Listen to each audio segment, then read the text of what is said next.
2020 berbanding 2 hingga 59 kes kematian sebulan bagi bulan Mac hingga September 2020. Pertambahan kes harian yang tinggi ini menyebabkan kelewatan petugas kesihatan untuk mengambil para pesakit di rumah untuk dibawa ke hospital dan pusat kuarantin dan rawatan risiko rendah COVID-19 ataupun PKRC.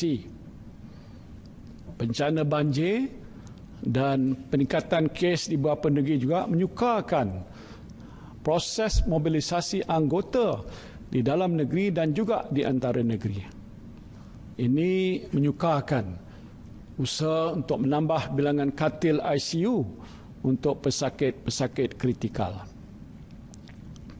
Saudara dan saudari sekalian, dalam menangani pandemik COVID-19 ini amat pentinglah bagi mana-mana negara untuk mengelakkan insiden peningkatan kes yang mendadak dalam tempoh masa yang singkat.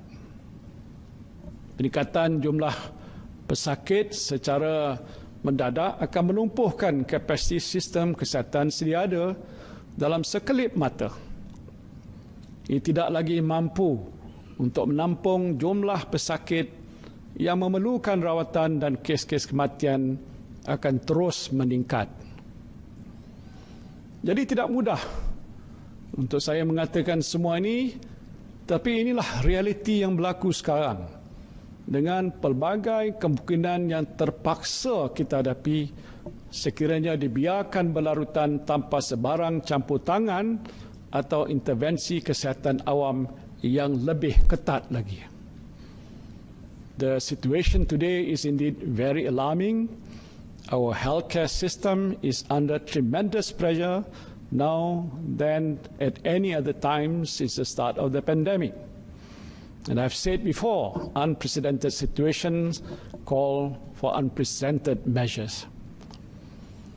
Justru berdasarkan penilaian risiko oleh Kementerian Kesihatan Malaysia, Majlis Keselamatan Negara MKN, serta pelbagai kementerian dan agensi serta nasihat pakar-pakar kesihatan awam di dalam negara, kerajaan bersetuju dengan pandangan bahawa satu tindakan yang tegas perlu diambil untuk memutuskan rantaian jangkitan penularan virus COVID-19.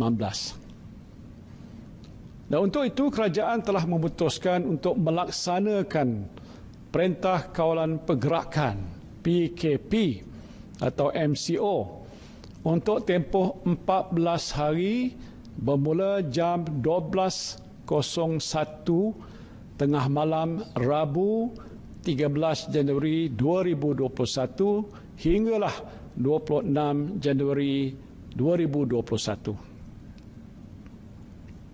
Perintah ini melibatkan 3 peringkat pelaksanaan seperti berikut.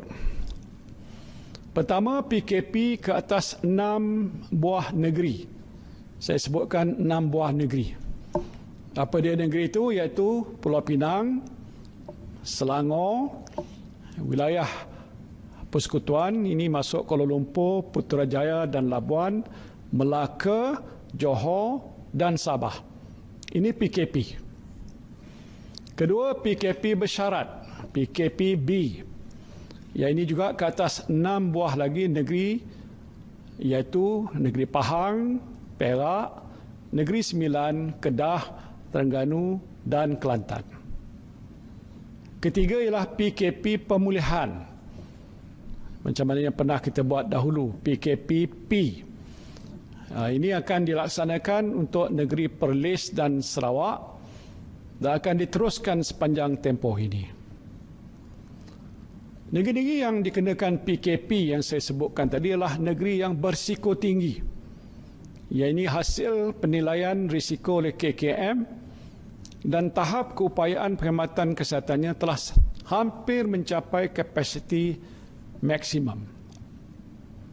KKM akan membuat penilaian risiko secara berterusan bagi memutuskan sama ada pelaksanaan PKP ini akan ditamatkan atau diteruskan sebelum tempoh 2 minggu berkenaan ini tamat.